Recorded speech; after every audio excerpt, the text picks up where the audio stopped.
خمس مصد بن مسرحد، بشر بن مفضل، سلمہ بن علقمہ نے اور ان سے محمد بن سیرین نے بیان کیا کہ امی عطیہ رضی اللہ عنہا کے ایک بیٹے کا انتقال ہو گیا۔ انتقال کے تیسرے دن انہوں نے صفرہ خلوق یہ ایک قسم کی زرد خوشبو منگوائی اور اسے اپنے بدن پر لگایا اور فرمایا کہ خاوند کے سوا کسی دوسرے پر 3 دن سے زیادہ سوگ کرنے سے ہمیں منع کیا گیا ہے۔ Book 23, Funerals, Al-Janaa'iz. Chapter 30, The Mourning of a Woman for a Dead Person, Other than Her Husband. Reference, Sahih al-Bukhari, Volume 2, Hadith 1279. Narrated Muhammad bin Sirin.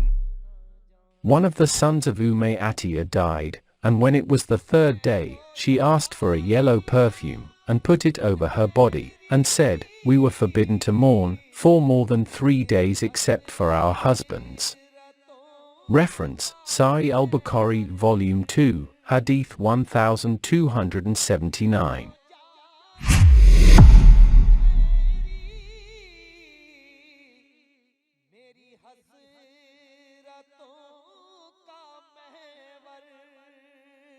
وہ سنبھالا مجھ کو